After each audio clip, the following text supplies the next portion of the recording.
Iran cannot have a nuclear weapon. I've said that for 15 years, long before I decided to do the political thing. So Iran can be taken. I would never take the military card off the table. And it's possible that it'll have to be used because Iran cannot have nuclear weapons. Now, you asked about a preemptive strike, Margaret, and I want to answer the question. Look, it is up to Israel what they think they need to do to keep their country safe, and we should support our allies wherever they are when they're fighting the bad guys. I think that's the right approach to take. Was forced to strike because of an impending Israeli action? No, well, let me two things I would say. Number one is, no matter what, ultimately this operation needed to happen. That's the question of why now. But this operation needed to happen because Iran in about a year or a year and a half would cross the line of immunity, meaning they would have so many short-range missiles, so many drones, that no one could do anything about it because they could hold the whole world hostage. Look at the damage they're doing now. And this is a weakened Iran. Imagine a year from now. So that had to happen. Obviously, we were aware of Israeli intentions and understood what that would mean for us, and we had to be prepared to act as a result of it. But this had to happen no matter what. There's just no way that Donald Trump is going to allow this country to get into a multi-year conflict with no clear end in sight and no clear objective. He's defined that objective as Iran cannot have a nuclear weapon and has to commit long-term to never trying to rebuild their nuclear capability. It's pretty clear. It's pretty simple. And I think that means that we're not going to get into the problems that we've had with Iraq and Afghanistan. The United States military continues to carry out large-scale combat operations in Iran to eliminate the grave threats posed to America by this terrible terrorist regime. Following our obliteration of Iran's nuclear program in Operation Midnight Hammer a short while ago, we warned Iran not to make any attempt to rebuild at a different location because they were unable to use the ones that we so powerfully blew up. But they ignored those warnings and refused to cease their pursuit of nuclear weapons. In addition, the regime's conventional ballistic missile program was growing rapidly and dramatically, and this posed a very clear, colossal threat to America and our forces stationed overseas.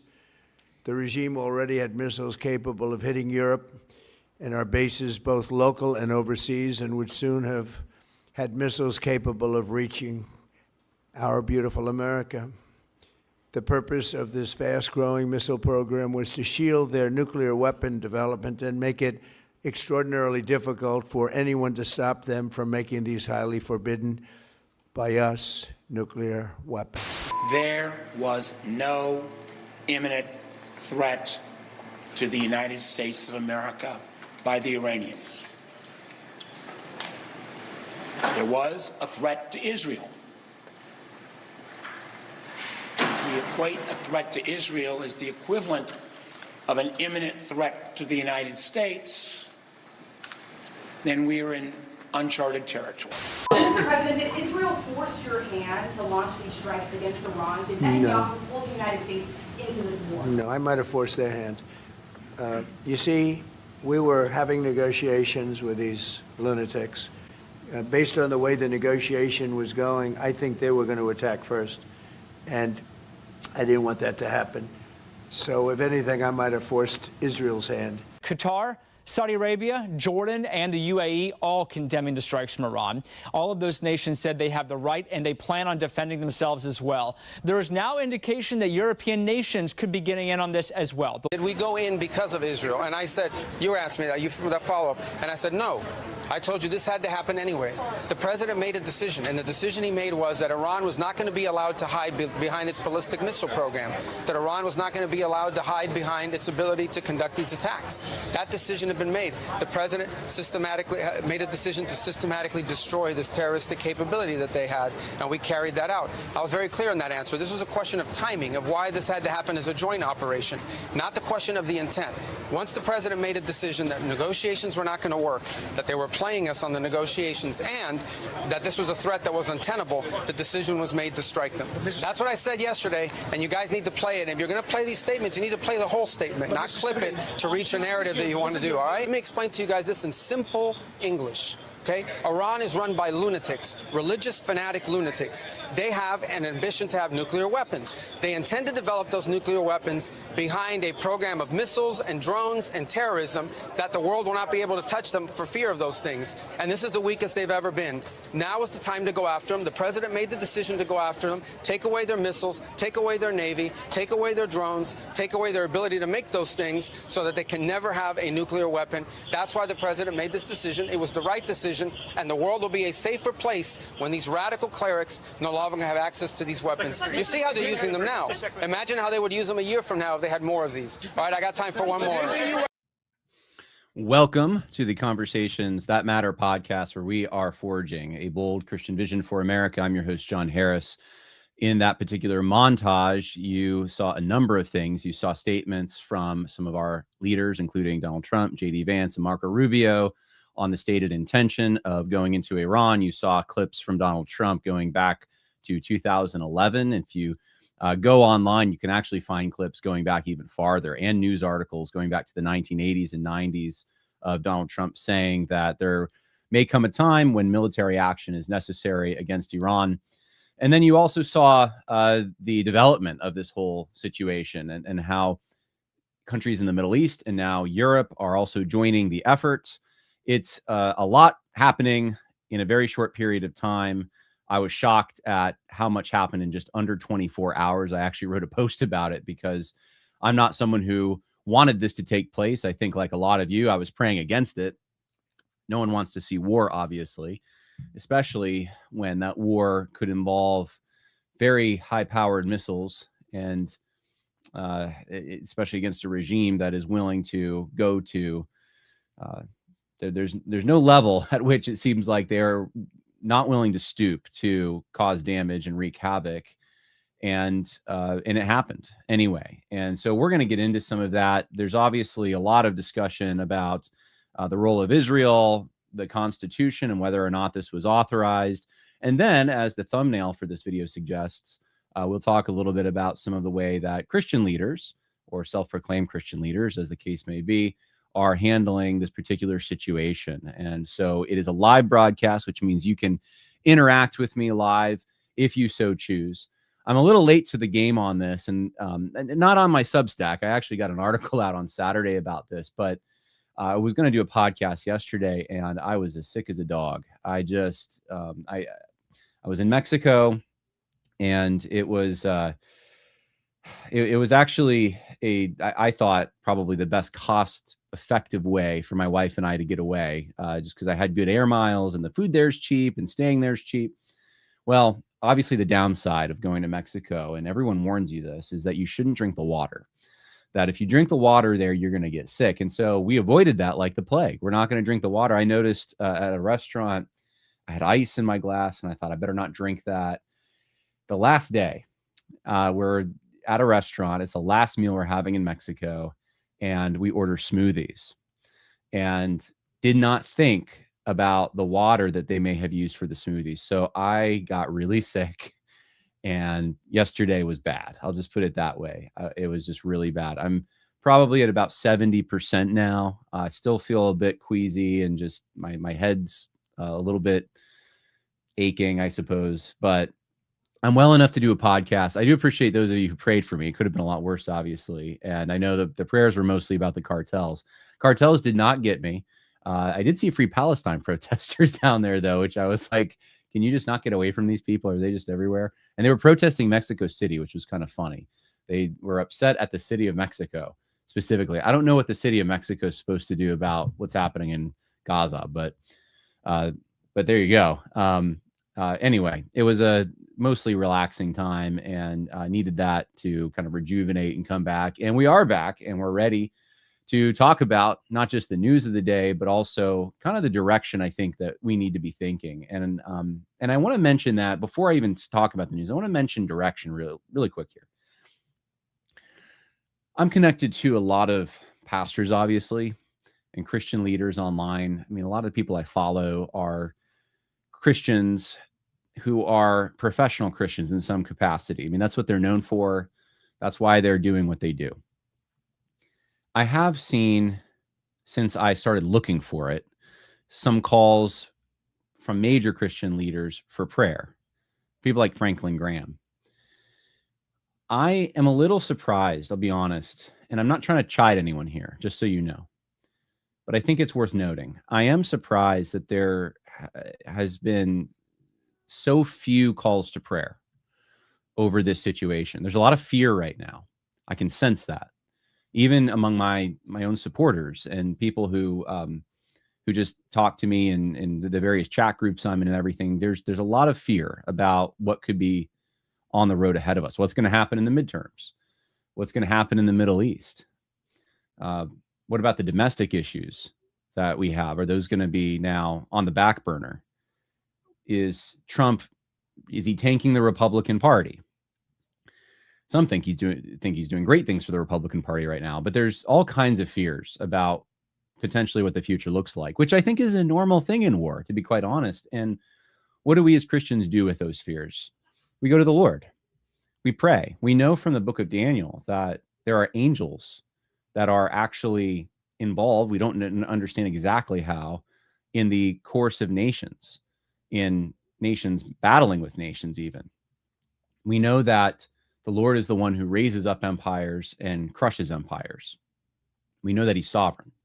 We know that history is leading up to something. Eventually, there is going to be peace, but it will be under the reign of the Messiah. Even in the Middle East, actually, that's going to be the focal point, is in the Middle East, there is going to be peace.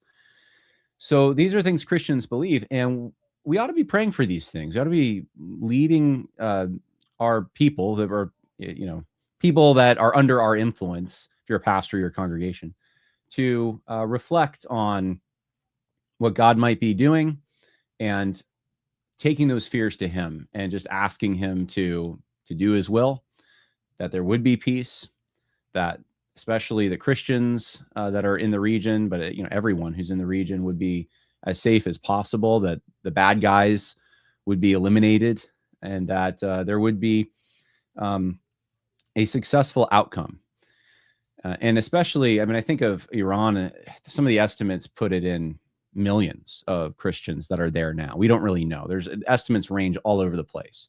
It's kind of like when you try to find out how many protesters died in the protests there in Iran against the government in the last few months. The estimates range all over the place. Tens of thousands, less than 10,000. Well, the Christians, it's the same thing. Are there 50,000, 500,000? Are there, I think one estimate I saw said it could be as much as something like, 2 million, 3 million, but we don't really know. We don't have information on it, but I do know from people I know who are in Iran, or I should say have come out of Iran, friends of mine, that the Christian population there is growing. In fact, 2017, I actually went to Turkey, and the interest I had in going there was to see how the Lord was working among refugees who were Persian, Iranian mostly. And the Lord's doing amazing things in that particular community. So is this going to open up the possibility of a government that will be more friendly to them? I don't know, but there's a sizable amount of the population there that is Western friendly, that doesn't want the clerics running their country anymore.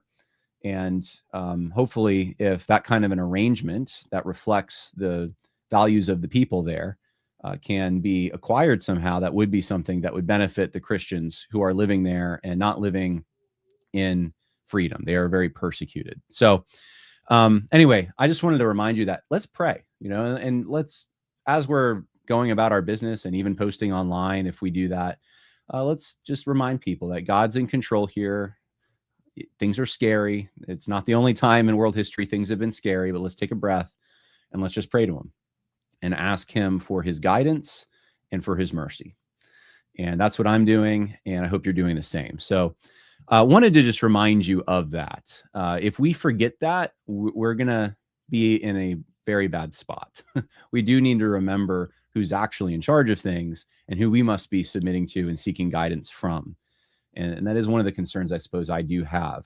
If there's more commentary, and I don't want to chide anyone, like I'm providing commentary, obviously, in this podcast, but if there's only commentary, I'll put it that way, coming from Christian influential accounts online and in other places, and not calls to prayer and just a recognition that, look, we're only finite human beings. We're not in the situation room. We don't know everything that's going on. This is a lot of moving parts. It's just too big. The scale is too massive. It's overwhelming. We can't figure everything out.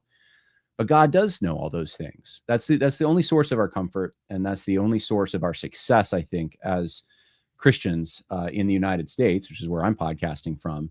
And this is our history. We have always looked to God for our inspiration and our direction.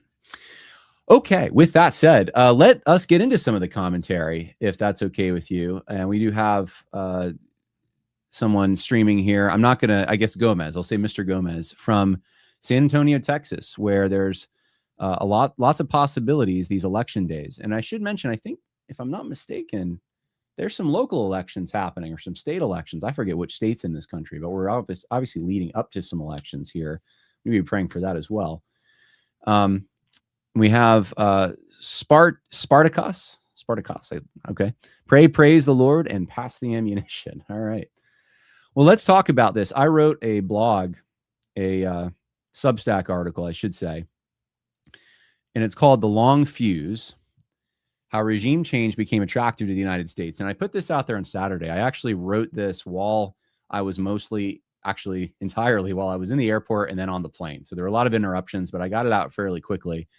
And I wanted to do it because I just thought there was going to be a lot of, and I was right, a lot of misinformation and slop and just all kinds of things being thrown out there. And I just thought, you know what, let me get this out there, at least for the people who follow me, so that you can get the big picture before zoning in on the specifics. I did a podcast last year, and I go into great detail about the history of the United States and Iran. And those slideshows are available for patrons. But I wanted to summarize some of those things in this. And so first I say, look, to understand what is happening in Iran, it is important to understand some history. And the first thing is that Donald Trump has consistently and publicly opposed Iran possessing nuclear weapons since 2011. I probably should have said since the 1980s, because I've seen other sources now going back much earlier. But the clip I played for you at the beginning of this podcast, the first clip was Donald Trump, or the second clip, I suppose, after the destruction in Tehran, was Donald Trump in 2011 saying that Iran could not be allowed to have a nuclear weapon. So anyone surprised that he would use military action to stop Iran has not been listening closely to his words. Trump's opposition to Iran did not come out of a vacuum, though. And so I'll say one thing, because I know there's another tweet of Trump that's being passed around where he's saying that he's predicting Obama would start a war with Iran because of his failure to negotiate. Trump sees himself, if you've just watched him for any length of time, as the great negotiator. He's the deal maker. He works over foreign nations like he does a boardroom. I mean, he thinks that he can really get in there and offer them something that they will find appealing. And he runs into problems when he tries to do this with people like the Iranians or the Gazans, because I think so often this is the case. We assume that everyone else has our same interests. They also want their children to grow up in prosperity and to have a better economic outcome. They want the things that we want. And sometimes people actually have ideology or religious zealotry. They have things that actually trump those other interests. And those can be blockages for any kind of a negotiation. I think Trump ran into that with Iran. He couldn't negotiate with them. So maybe there was some naivety there at one point. I don't know. But the White House actually did post and this is not exhaustive, but it was just, the title is 74 times President Trump has made clear that Iran cannot have a nuclear weapon. And it's mostly 2024, 2025, but it does go back to 2020, 2011, 2015. So that doesn't even include the statement that I had before, but Donald Trump's been pretty consistent on this. And I think that is the first thing about this history that we do need to set the record straight on. He is the peace candidate. That's how he ran. But he was also the peace through superior firepower candidate. He was the guy that made a lot of threats. And if you cross these lines, I'm going to actually deliver on my promises. I'm not like Biden. I'm not like Obama. I don't just keep warning you and then you do it and we don't do anything. Trump is the guy that actually does something. And I think he's doing a few things here at once. Is it 4D chess? I don't know. I've never bought that Trump's doing 4D chess, but I do think Trump is someone who he has a lot of bluster. He has a lot of negotiating tactics that include things like hyperbole, but he will also make good on threats. And this is something that people across the world are, I think, afraid of. And does it benefit the United States for other countries to be afraid of us? Maybe. I suppose it can. I mean, it's such a contrast between him and Obama, who was more of a soft negotiator on all these things. And so often, I mean, why did Iran even have the financial backing that they had? I mean, Obama was giving them money. I mean, there's a lot of problems that Trump inherited, unfortunately, but Trump has been pretty consistent with this, that Iran can't possess a nuclear weapon. And part of it might be the fact that Trump was an adult, a young man, when the Iran hostage crisis was happening. I think that had a deep psychological impact on the people who experienced that. They got to see a foreign country chanting death to America, holding our hostages, and our president unable to do anything about it. And it is probably the major reason that Ronald Reagan got elected over Jimmy Carter. So this goes back a long time. And I realize I probably should get a move on because I've only gotten through one sentence, but that's, I think, the first thing to just sort of emphasize, like, look, we did vote for a guy who was potentially going to do this. We can't really say that we weren't warned or that we didn't know. Like, we did. This is the guy we elected. Vance too. Vance was saying similar things. So let's go back further, though. Let's talk about the historical roots. When the British pulled out of Iran in 1951, a competition commenced between the British, the Russians, and eventually the Americans for Iran's oil. Now, I want to say something here. A lot of the problems that we see around the world, in the Middle East in particular, are the result of a power vacuum. When Britain pulled back from many of its colonies, the United States filled some of that gap, but also the Russians did some of this, and there was a competition for other foreign countries not to take over these countries in the same way that Britain had a government, because Britain's model was more government driven, right? Like, it wasn't just economic. They had infrastructure and people living there, and they controlled things. This was more of just getting the access to the oil, getting economic deals. And so this vacuum was filled by others. And so the United States is one of those forces. And we had a tense relationship with Iran that stretched back to this time, because in order to stop Soviet influence and stop oil nationalization, the United States helped organize a coup against Prime Minister Mohammed, and I'm probably going to mispronounce his last name. So, you know what? I'm not even going to try. It's Mosaddegh. I don't know. So I tried, but I don't know if that's actually how you pronounce it. But it was the prime minister at the time in support of the Shah. So we installed the Shah, essentially, or we helped. And MI6 was involved in this as well. But this sowed seeds of mistrust towards the United States, and those seeds do endure to this day. By 1979, the United States had long backed Shah Mohammad Reza Pahlavi, who was staunchly anti-communist. It's a problem when I read these books and I don't actually listen to like an audiobook or something that has the name. But this is the beginning of the Iranian Revolution and the problems kind of exacerbating. The Ayatollah Khomeini led an Islamist revolution that was hostile to the United States. This was motivated by clerics, by Shiite Muslims who believed in 12th Imam theology, which I'll explain a little bit more in a second. But throughout the 1990s, Iran's relationship with China and Russia grows in opposition to American dominance. Iran currently sells more than 80% of its oil to China. So if you want to think about this in a global context, who's the big loser in all of this internationally? If you think about geopolitics, you have the United States, you have China, you have Russia. These are like the big three. You have the European Union, if we want to see that as a consolidated force. And China is getting oil from places like Venezuela and Iran. Now, these places are going to be cut off. Likely, Iran will be cut off from them, which is over 20% of their oil that they import. That's going to be a problem for them. And so Another thing that you'll notice about Donald Trump is he has consistently been very aggressive against China. Does this play into it? I don't know of quotes recently where he has said that, but a lot of people have speculated this must be part of the strategy, and it's possible. But Russia also has assisted Iran's nuclear program, sold arms, and coordinated with Iran to back Assad in 2015. So the United States has enemies that have close relationships with Iran, and they are pursuing regional dominance. And this is viewed as a liability for American interests in the region. So you have this issue of our enemies geopolitically are in bed with Iran. It's more than just Iran. It's who's also behind Iran that the United States finds threatening.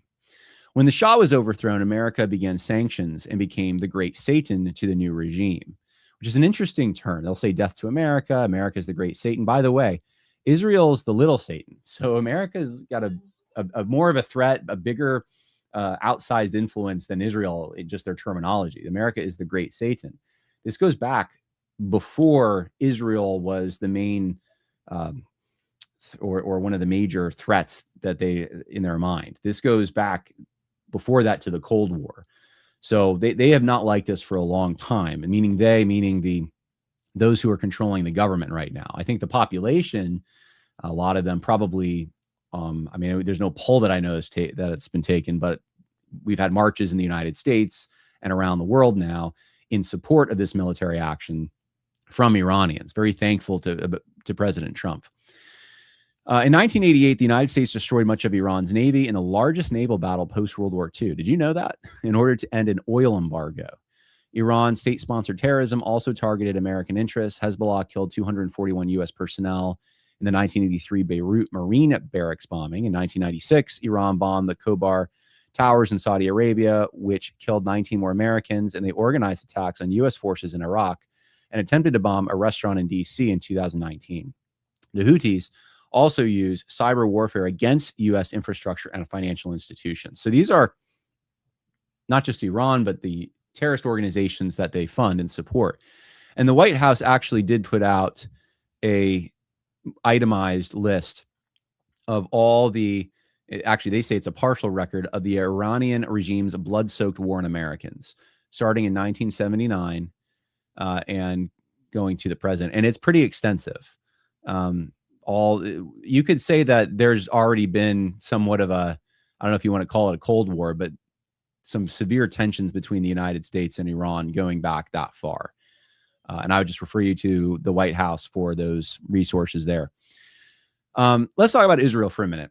Meanwhile, Israel's relationship with Iran also deteriorated. Israel had been involved in a joint missile program with Iran in the 1970s and even sent advisors to assist Iran during the Iran-Iraq War in the 1980s. And can you believe that? Go back to the 1980s, and Israel is actually sending military advisors to Iran because they see Iraq as this greater threat. I mean, this is one of the things that you'll see a lot with Israel is when you have enemies all around you, or at least people who don't like you necessarily, but they also don't like each other, sometimes it's to your benefit to try to tip the scales a little. So one side, maybe that's not as unfriendly towards you, is in a superior position to the other side. And that must be what they were doing in the 1980s. But the 1970s, a joint missile program, which is incredible that they ever had that. That all changed as Iran saw Israel more and more as a barrier to their theocratic goals, though, because Iran's Shiite regime believed in the 12th Imam, which essentially means they are aggressively in favor of global theocratic control and sponsor proxy terrorism via Hezbollah, Hamas, the Houthis, etc. They are viewed as a threat by many of their neighbors, including Israel, Saudi Arabia, the UAE. And this theology is one of the ways which Iran's potential threats differ from North Korea, because North Korea, mutually assured destruction might mean something. For Iran, according to their belief, you see it playing out now, before the return of the Mahdi comes a time of chaos, and the defeat of Israel are anticipated conditions. So a nuclear weapon would help accomplish more than regional dominance for them, but also help usher in their ideological goals as well. Deterrents to accomplishing this goal are expected. Now, we have, the United States, several bases in the region that Iran had missiles already pointed at. And they were ready to launch, as Donald Trump said in the clip I played at the beginning, as soon as the war started. It didn't really matter who attacked them, they were going to launch these things. Iran, this is the thing that many of us don't like about the great American empire, if you want to call it that. But we really are around the world. We really do have these bases all over the place. And so the problem for us is, if you want to scale that back, which I'm very interested in, I'd like to disentangle ourselves. I think we have domestic issues. I don't want to spend money over there, right? All these things. The problem you have is you also have the fact that China, Russia, these other places are interested in asserting their own dominance. And so that's one of the reasons we're over there. It's a Cold War era byproduct that's still with us. And so Iran is very conscious of this. They want regional dominance. They're against us, and they're against Israel, because Israel also stops them from, and they're our allies, from regional dominance. But in their eschatology, their theological belief, there's going to be chaos before the end. And Israel has to be gone, essentially. I mean, Israel, it will be defeated by them. They believe this. So you have a situation now where they are suffering defeat after defeat. They're making tons of stupid moves. I know I was reading because I've been reading everything from Russia Today, Russia Today is probably one of the worst sources on this, by the way. They were doing reports from Iran that like Iran had killed over 200 Americans and stuff like that. It's just like sensational stuff. But I'm trying to read as broadly as I can, and I'm trying to remember where the story was. I think it was the Jerusalem Post. They had a report that an Iranian official said that the chain of command has already broken down, essentially, and you have these rogue military units basically just doing their thing. They're just launching missiles. There's really, the brain doesn't know what's happening. And because so many of their leaders have died, which was the Israeli end of this, right? The United States was focused on annihilating their short-range ballistic and naval capabilities. And Israel was focused on more destroying the leaders in the country. Two separate missions that are complementary. Not contradictory, by the way. I've seen a lot of people saying these are all contradictory. You can't say that you want regime change, which could be a byproduct of this, and then your mission is to take out these short-term ballistic missiles, which serve as giving Iran immunity to continue their nuclear program, even after we took out their program last year. They're rebuilding it, and they're using these short-range missiles to create a situation in a year or a year and a half from now, according to Marco Rubio, where they will have immunity. In other words, we can't really do anything because they're going to have so much firepower. And that's our United States. That's our end of this, is taking out those capabilities, stopping them from ever getting a nuclear weapon. That's basically it for us. But with the added benefit, hopefully, it sounds like our leaders want, of a better regime getting in there that reflects the values of the pro-Western population in Tehran. And these things are not necessarily contradictory. These can complement themselves. So, all right, 12th Imam theology. We talked about that a little bit. So this is sort of messianic thing where the Mahdi is going to return. They're waiting for that. There's going to be chaos before the end. So the chaos right now for them, if they really are true believers, is nothing to be surprised about. This was supposed to happen, right? We're supposed to have some chaos.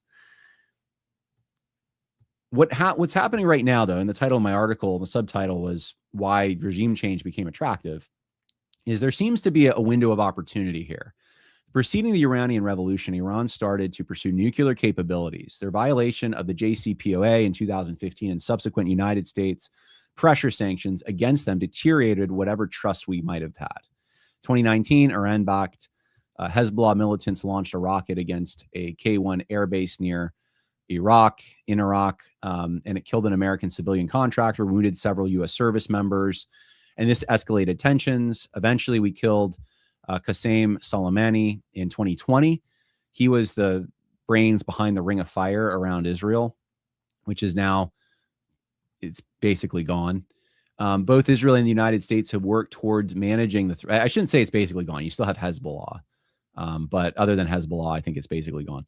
Both the United States and Israel have worked towards managing the threat Iran poses through sanctions, sabotage, and strikes. But this was never a long-term solution. And that's, I think, the main thing I want to emphasize. It's always been a policy of management. Iran's always kind of there, looming as a threat. Bad things happen, but we just kind of kick the can down the road. The only thing you can do is manage this. I think Trump doesn't want to manage it. He wants to solve this problem. So in 2024, an opportunity opened up after Assad fell in Syria. Iran's ring of fire around Israel collapsed, and then tactical strikes were seen as high reward, low risk moves, which is what happened, right? And this was supposed to send a message to Iran. It not only stop their nuclear program, but it was supposed to tell them to, stop permanently. Like, we're going to keep doing this to you, just stop. But that's not what happened. The most stable Middle Eastern countries are ruled by dynastic governments. So Saudi Arabia, Jordan, Morocco, United Arab Emirates, Qatar, Kuwait, Bahrain, Oman. These are all more stable. And the reason for that is because they have governments that are not religiously based. Where Islamo states proliferate, so does chaos and violence. And Iran's an example. The people of Iran are overwhelmingly young. They're more secular leaning. And I don't know if this will happen. It's gotten a lot of talk, though, that Reza Pahlavi, the son of the last Shah, is positioned to take over and potentially return the country to greater stability. I don't know if it'll be the same system as the Shah was, but there's hope that a different kind of Iran could emerge from this.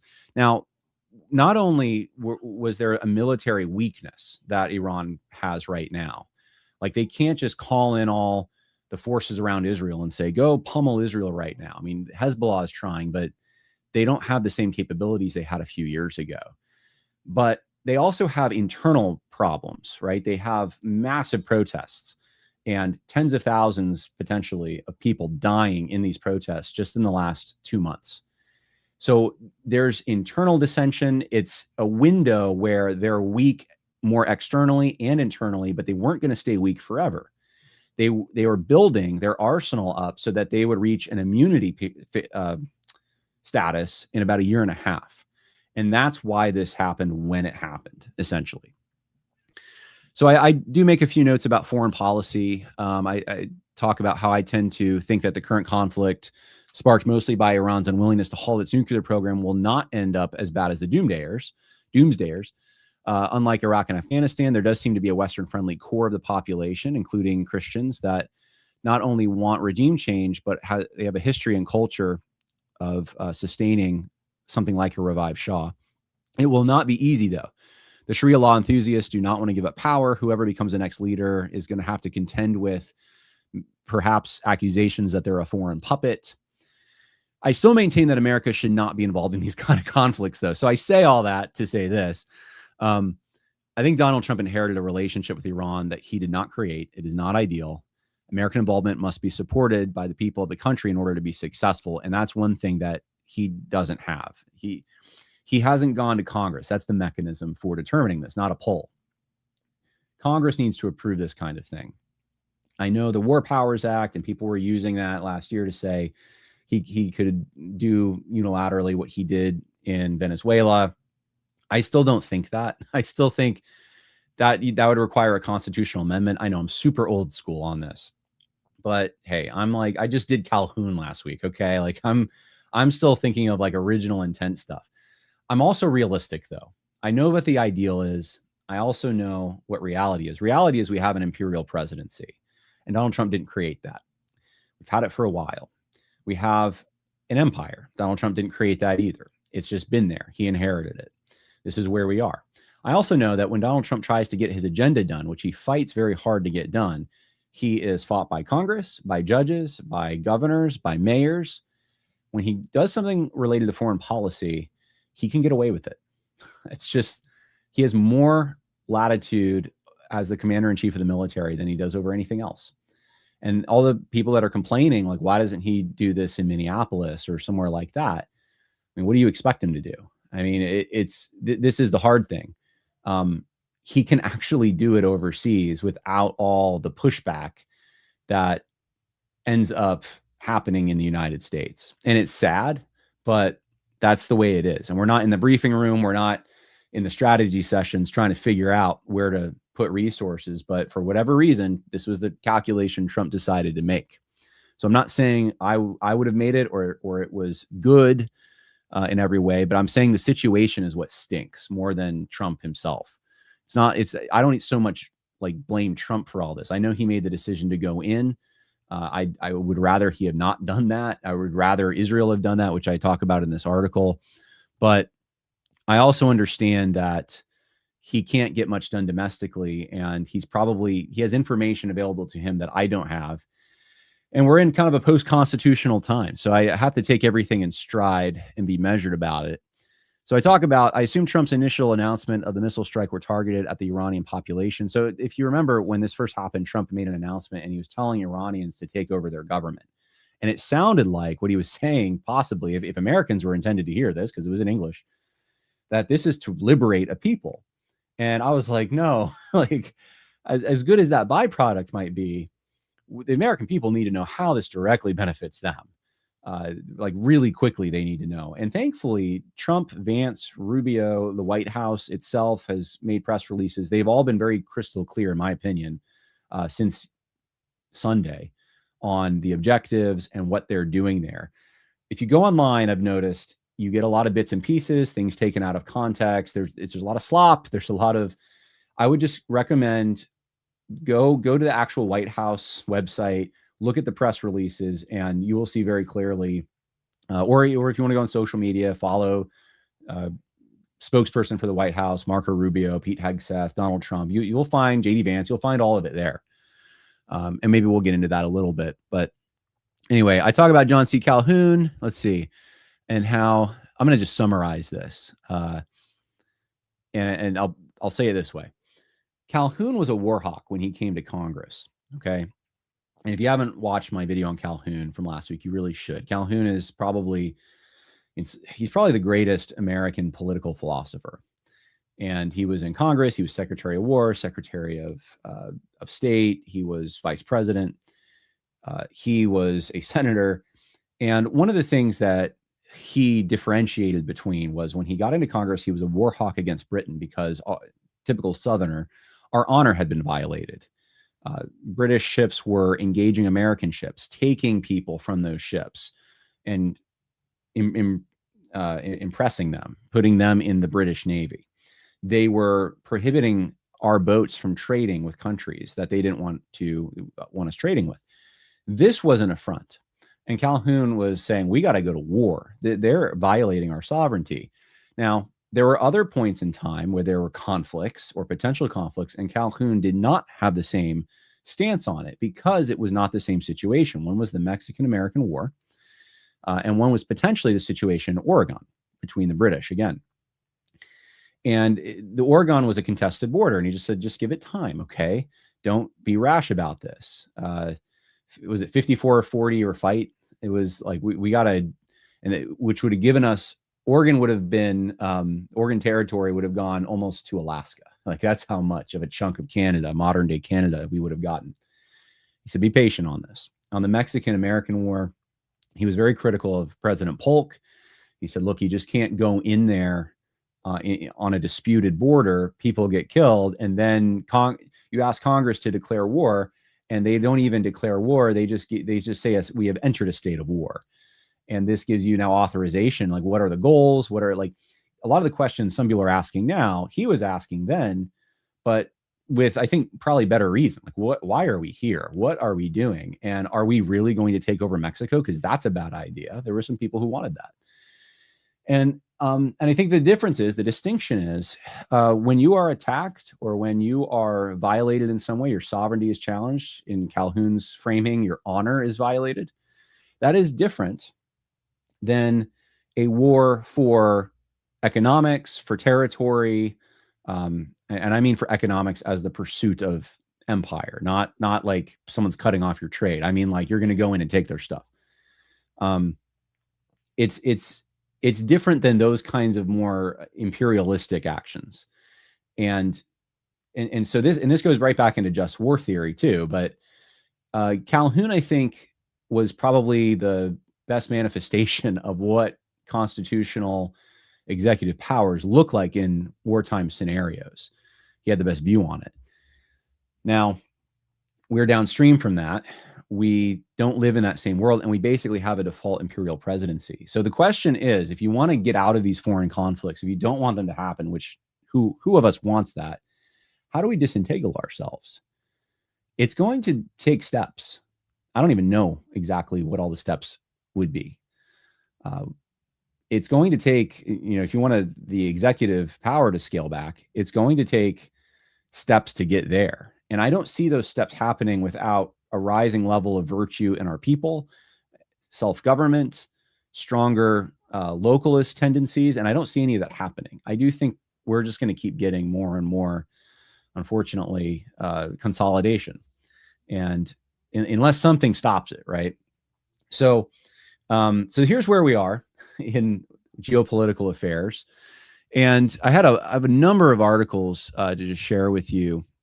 I don't know how many of them I will, but I'm going to get to some questions first that might dictate kind of where I go with all of this as we open up the program. Because I did promise we're going to talk about Christian reactions to this, and we are going to do that.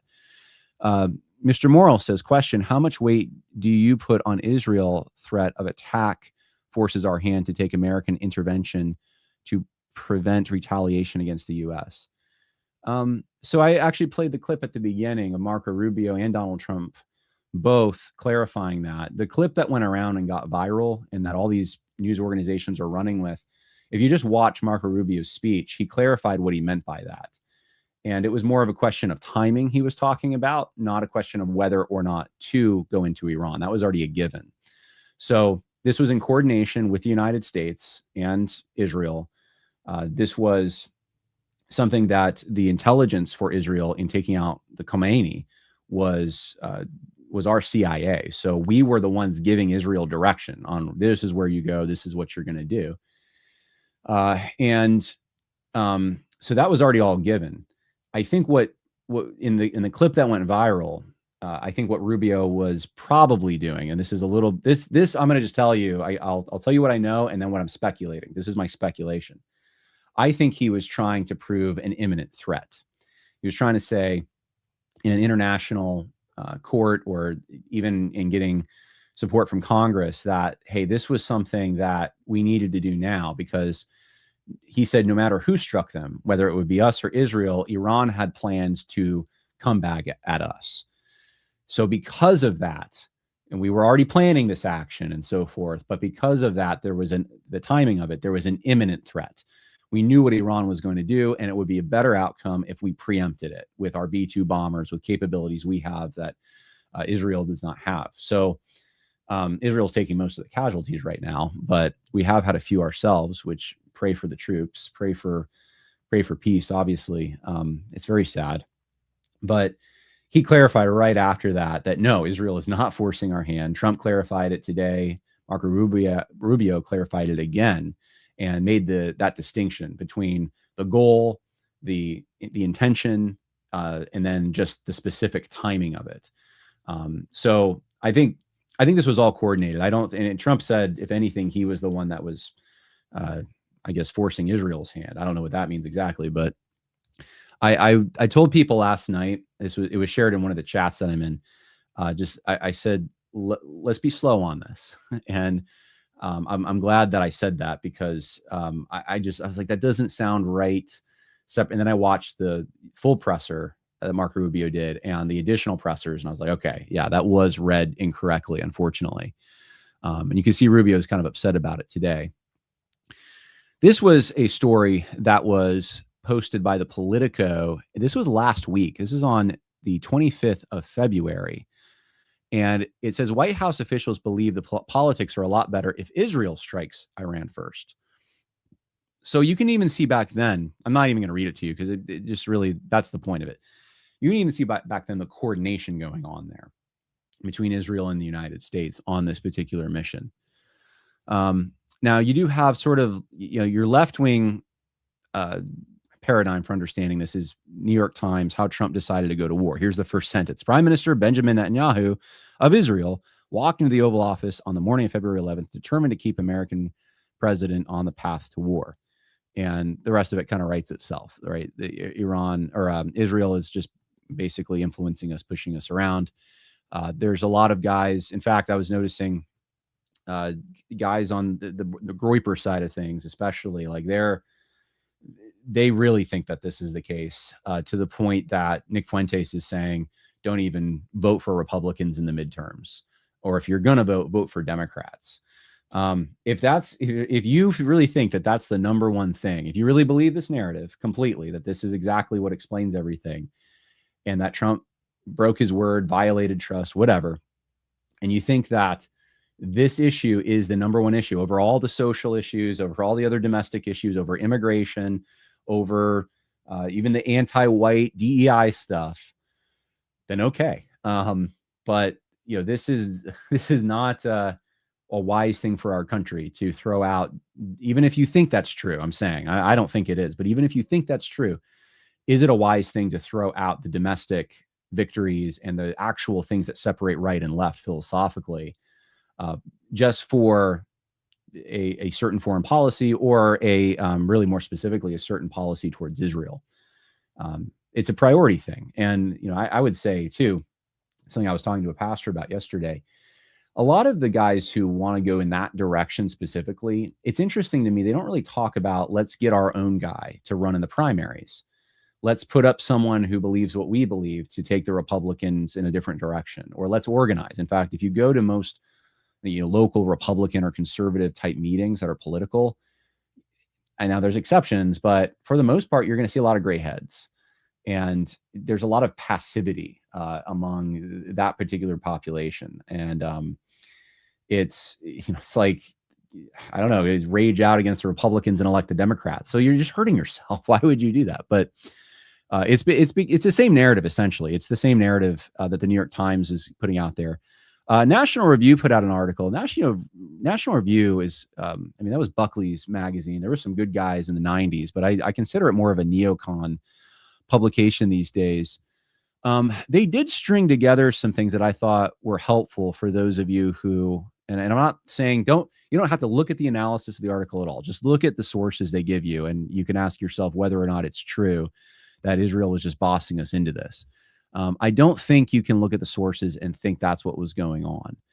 And I gave you some of those reasons already, but that they put a bunch of those in this particular article. Let's talk about, let's see. Where do I want to go? Okay. Trump says the U.S. military may begin escorting tankers through the Strait of Hormuz. This is an interesting development. I just wanted to say, maybe this will calm some fears. I'll tell you when to freak out. I wouldn't freak out quite yet about oil prices. That was one of the things people were really, really getting upset about. The oil is going to go up. I think it will. I think it temporarily will a little bit. But in the long run, this may end up actually being to the benefit of the United States economically. I'm not saying that's a reason to go in or anything like that, but the Straits of Hormuz weren't going to be closed forever. And it looks like they may not even be closed that long. So I would say just don't believe all the rage bait stuff online. So we're going to tank the world economy. We're going to tank our economy and all that. It'll hurt China the most in the short term. We'll probably feel it a little bit at the pump, but by the time the midterms come, unless something else happens that's really big, I think you're probably going to see everything stabilize, and the prices might even go down. Venezuela and then Iran. And the other thing that's worth mentioning here is you have so much of the Middle East now is aligned with the United States and Israel, including Qatar and Saudi Arabia. I don't know that there's ever been such a unification. Now, Palestine condemned Iran. Now, do they still like Israel? No. Do they still like the United States? Some of them might, I don't know, but there is sort of a united spirit right now, and we'll see what happens. This is a Shiite Sunni kind of conflict, and the Shiites right now are getting bombed. And so the Sunnis kind of, they're benefiting from this, but they also don't like getting attacked themselves, which Iran has done. In fact, I have a friend in Kuwait right now, and on Sunday morning, he texted me. He's like, I got to leave. And they bombed the airport, and Iran did. And there's been over 260 missiles they've shot at Kuwait. It's like, what did we do? So, they are not making friends and influencing people. That is for sure. And economically, may end up working out in our favor, possibly. All right, let's talk about some Christian stuff. If there's any questions, I'll get to those real quick and then we'll keep going. Why is it when the chips are down, Nick is always pushing people toward the Democrats? I don't want to get into psychologizing it exactly. I think I know, but I think Nick cares about Nick. That's the bottom line. And if you can wield people's fears and anger and channel it towards your direction, I mean, you get a lot of power that way. It's I don't know what to say other than that. I mean, it's not obviously a good move for the country. Nick is at best an accelerationist, but it probably is more likely on the take from China. I don't know. Accelerationism is the dumbest thing, because accelerationism, if it really were true, it's like communism. It's never been tried, right? If accelerationism were true, you would see Europe having a conservative resurgence, a pro-nation, pro-gender, all of it, pro-religion. You don't see it. And you get more liberalism, you end up becoming more and more compromised. The accelerationism is a very dumb idea. What I've always argued for, and this is really the conservative approach, this is the right approach, okay? You build on the victories that you have and you expand them. That's what you do. And if that means running a candidate who's different on a particular issue in the Republican primary, you do that. But you don't just blow everything up. What mechanisms do you have for beating the left? Think about it. You have the Republican Party, kind of. You have TPUSA, okay? You have the Southern Baptist Convention and the evangelical support for conservative causes in our country, something that I'm working very hard this year to try to see if we can right the ship on, if there's a way, if you're still in the convention. I mean, what organizations is the Heritage Foundation? I mean, we've got a few think tanks. Like, if you start blowing these things up, those are the two biggest targeted groups, Tea Party, Turning Point USA, and the GOP right now, right? You can't believe Turning Point USA because they killed Charlie Kirk, and they're just a bunch of grifters and taking advantage of you, and they're evil, and the Republican Party is just evil. So you should vote for. Like, this is you get in certain circles online, you start imbibing this stuff, and it's sort of like the familiarity breeds contempt. The fact that they're close to you, or maybe you used to be part of these groups, that breeds a contempt that you don't always have towards the threat that's more imminent, but also you're less familiar with. It's not as personal. There's a personal axe to grind with Donald Trump, with the Republican Party, with Erica Kirk, etc. It's not just political calculation, and it's obvious if you see the vitriol out there. Okay. I'll take like one or two more questions. Let's see. Dr. Bob says, how should we respond to Tucker Carlson wing of the coalition in order to hold things together for the midterms? I'm not a fan of this operation, unlike Mark Levin, but I support the U.S. So you're basically exactly where I am, Dr. Bob. That's exactly where I am. I'm exactly where William Wolf is. I've seen some of his posts on this. Like, it's basically like, look, I didn't want this. Like, who really wants war anyway? But I support the United States. I'm going to back my president. I voted for him knowing that he had these beliefs that could lead us into this situation. And I'm hoping for the best outcome. And we may end up getting a better outcome than we realized. I did not expect the Middle East and Europe to now align with the United States on this. I did not expect the Iran's defenses to fold as quickly as they're folding. I did not expect to get the Khomeini that quickly. There's just a lot of things I did not expect to happen in a short period of time. And this could end up being a good thing, even for the midterms, if things really turn around quick. I don't see this going past 2 or 3 months tops. I mean, it might just be weeks. It might be 2 or 3 weeks, but I really don't see this engagement going more than that. There's a lot of slop online about this. I stopped following so many accounts. I've muted so many accounts. I've been really curating my news sources because I'm just seeing the dumbest things. I'm seeing things like, an Israeli official saying that he's not going to rule out American boots on the ground. You click it, you watch it, and he says he doesn't rule out Israel boots on the ground. I'm like, okay, why Why post that? Why just lie? There's all, I could go on a long time. I don't want to, but that's the problem. I think it illustrates the issue. When you see things like, here's a stock footage of a 747 taking off, and the caption is Benjamin Netanyahu is leaving the country. And it's not true at all. None of it's happening. But and with the added addendum of he's a pedophile or something. What do you do? What do you do with that? Especially if you have 60,000 likes on it. There's not much you can do, I think, except this is what I've determined. All right, I'll just sort of boil it all down. I can only talk to the people and help the people who allow themselves to have a conversation about these things that are open. There are some people that I think they're so far down the layers upon layers of conspiracy holes that to get them out is going to take a turning point in their life. They're going to have to wake up one day and realize how unhealthy the black pilling is. Something's going to have to happen personally to them before they see it. That's kind of how I see it. I don't think reason is the tool that you can use with these things, because I've noticed if you refute one thing, they just come back with another thing, and you refute that and they just come back with another thing. And there's just really no way to have a conversation.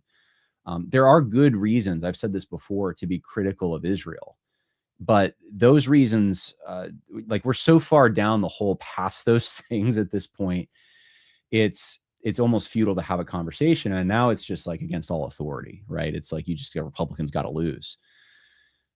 Trump's not even running, but Vance and Rubio, they can't be in charge of anything. So my advice, if you know people that are really going down these black holes, and I'll give you an illustration real quick, because I know several people like this.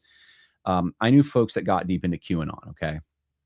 Or Q. They would just say Q. They don't like me saying anon, but what happened was when they got into it, initially it was trust the plan, Donald Trump is in charge, and all of the things you see in 2020 are part of the bigger effort to take out the pedophiles. The reason that Samaritan's Purse has tents set up in New York City for COVID is not because of COVID. They're actually helping trafficked children. You remember all this, some of you. I got up and close and personal to people who really thought this stuff, and it got odd, right? And I'm not going to tell you all this. It got really odd on some things. And what do you do with that? I mean, I kept sharing truth. I kept asking good questions. Trump was the guy, though, who was supposed to eliminate all these problems, and everything that was bad happening actually had this silver lining.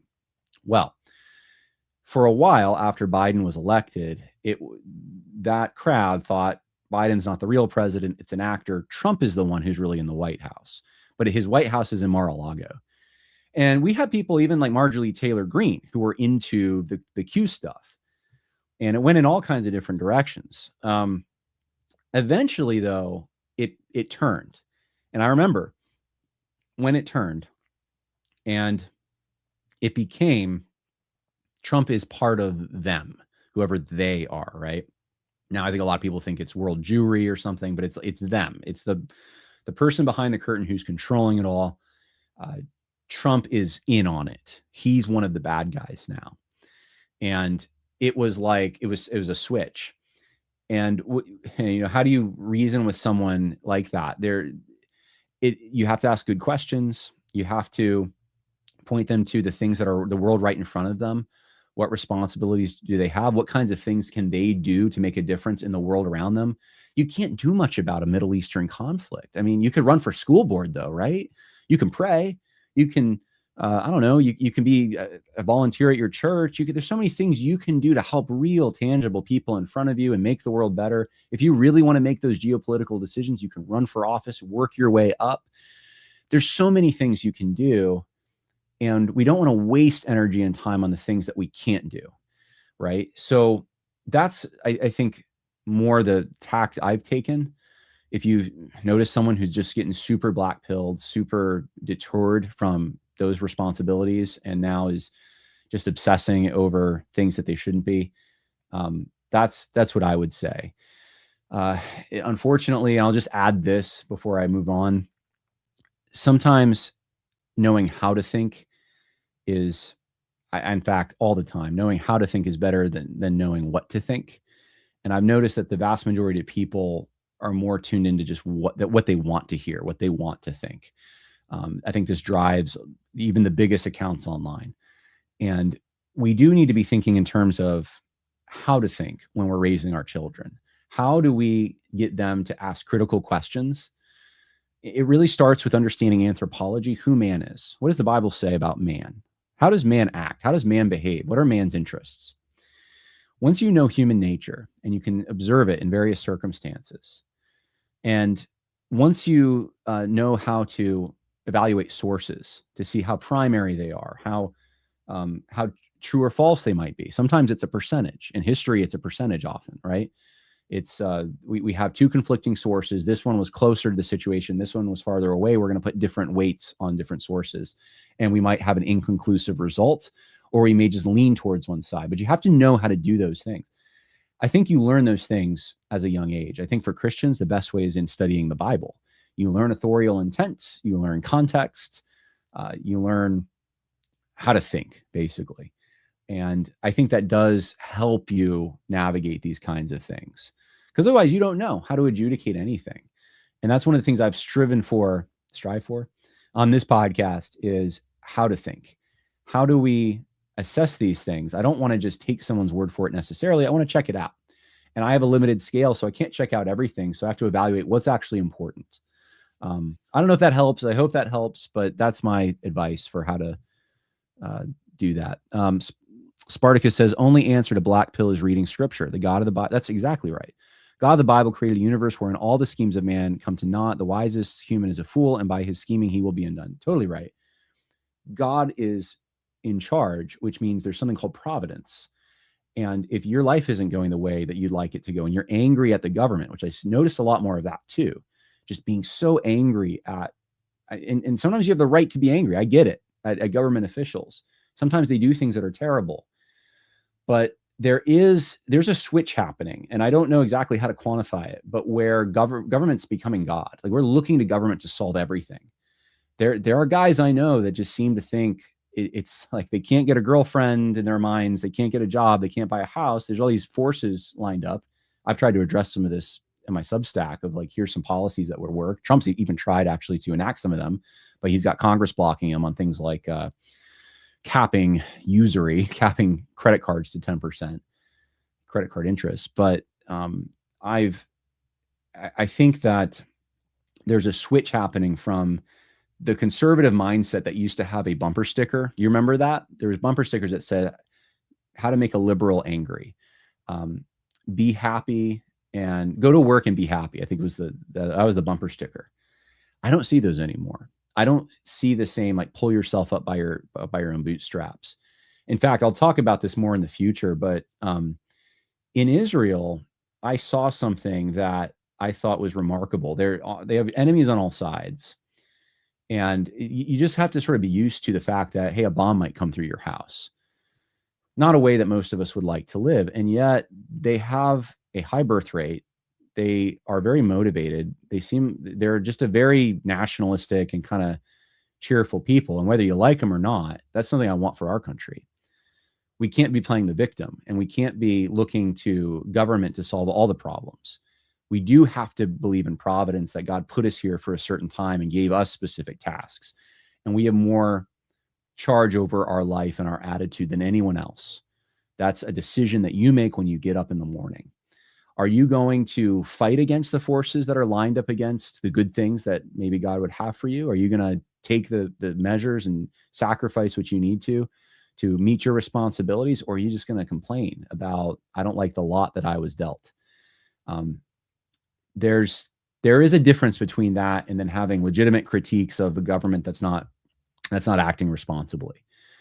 But anyway, there is a conservative spirit that I grew up in that was very much like rugged individual, I guess. You're just like, and it wasn't really individualistic though. It was individualistic in the sense that you have responsibilities, but not in the sense that you're not part of a community. It's like you protect the community, you meet the responsibility. That can only be nurtured. I don't think that you can argue people into that. So All right, I'm going to keep going, and we're going to talk about Christian reactions to all this. We've been going about over an hour now. Spiral of violence in Iran threatens already fragile Christian minority, a charity warned. So this is a Catholic charity. The International Catholic Charity has warned. Aid to the Church in Need issued a statement on Monday expressing concern over the status of Christian communities throughout the Middle East, especially Iran, Iraq, Syria, Lebanon, the Gaza Strip, and the West Bank. And they're concerned about the effect this war will have. There's a growing anxiety. Civilians suffer the most. Now, we should be praying for Christians in these regions. I will just point out, though, that this may end up being a very good thing for the Christians who are in Iran, who will be able to practice their faith without the molestation of the government. We'll see. We'll see what happens. I mean, we don't know the future, but we got to pray for that. The Pope, once you know it, the Pope came out. He called for dialogue amid what's happening. He said, I am following with deep concern what is happening in the Middle East and in Iran in these dramatic hours. Stability and peace are not built on mutual threats, nor on weapons, which slow destruction, pain, and death, but only through reasonable, authentic, and responsible dialogue.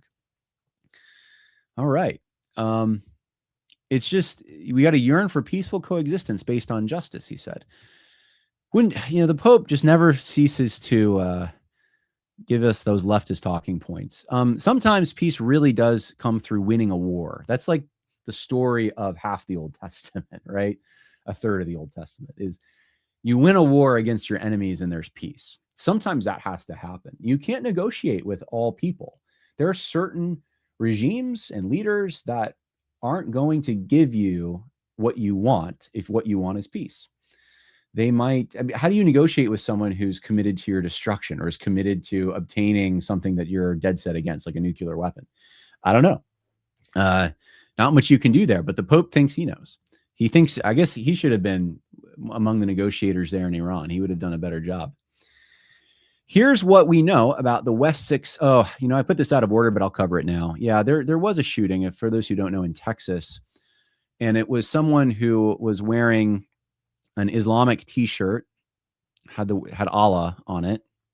And I know people were going through their social media trying to figure out, what they, who they followed on social media. It was an immigrant. Where are they from? Does it say here?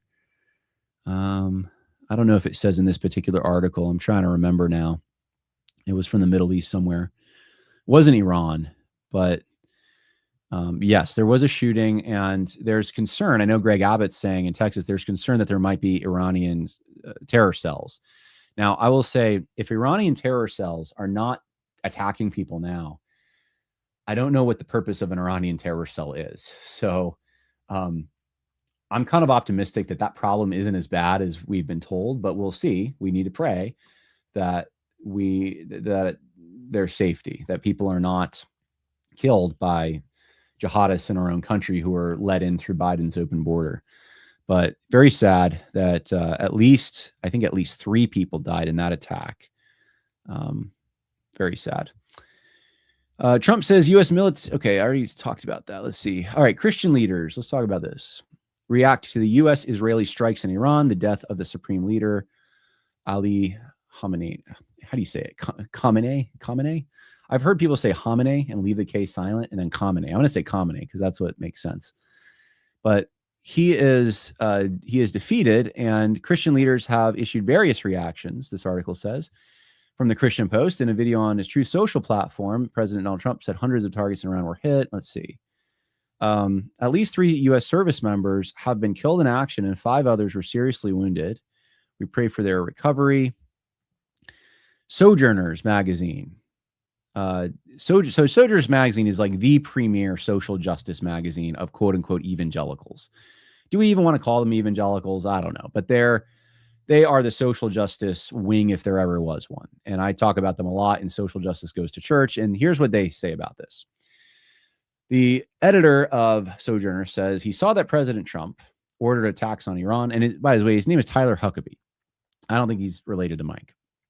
I thought about the passage in 1 Samuel in which the Israelites elders get fed up with being run by a series of judges and ask for a king. So he goes on about how Trump is being a king right now. And I mean, that's fair. We have an imperial presidency to some extent. Now, if he was a total king, he'd get a lot of his domestic stuff done that he can't get done. But Okay, around the world, he's a king. The United States famously has no kings, but don't tell Trump that. So that's the angle they're going to take. Trump is bad. He's a king. The United States has a king, and while the king starts wars, they rarely die in them. As Samuel pointed out to Israel's elders, the dying is usually done by sons and daughters. Okay, so Donald Trump's not paying for any of this. He's just sending people to die. Trump may claim that his strikes are intended to defend the American people. Nobody believes that. So apparently no one believes that Iran was threatening the military bases in that region. During his first term in office, Trump ended a treaty with Iran that limited its nuclear capabilities. Last summer, he bombed its nuclear facilities. Americans were not in danger of the Iranian military until Trump started a war with it. And in any case, war is not effective at eliminating imminent threats. You can look at the last 30 years. So it's kind of like the Pope. War is not the answer.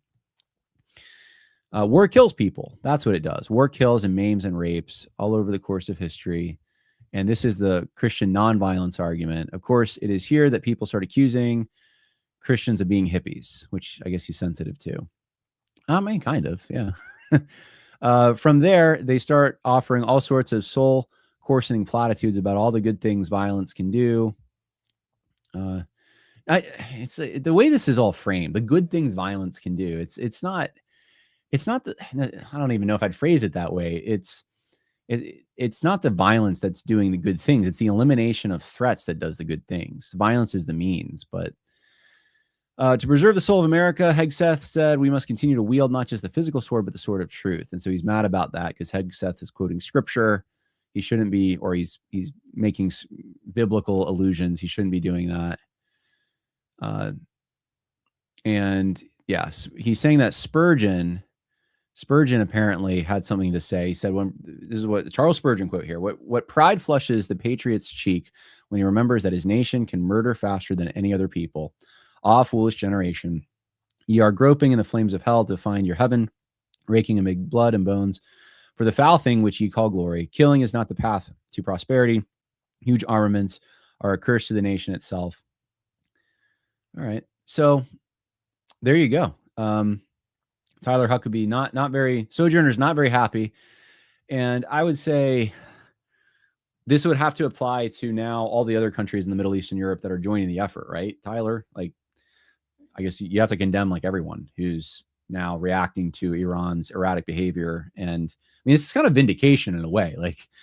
They're crazy. They're nuts. And you're like, oh, they're not nuts. They want self-preservation. And then they just start blowing up random stuff.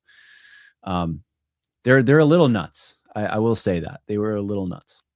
Okay, Word and Way. Attacks on Iran draw fire from mainline Catholic and Middle Eastern Christian leaders. Now, I'm not going to go through all of this, but the narrative is basically the same here.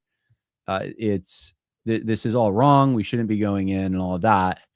And it's all the left wing of Christianity. So PCUSA, those folks are all condemning it. So evangelicals, not so much, but all those guys are putting out statements. Like the PCUSA put out a statement on Monday expressing how they are deeply troubled by the conflict and grieving the lives lost. The statement emphasized the denomination's previously held belief that military force must be last resort, which is true. International disputes must be addressed through diplomacy. They denounced authoritarian regime that rules Iran also, though, but added that the conflict is not the answer. Conflict is just never the answer. This is something we do as Christians. This is something we can say is wrong, and it misunderstands man.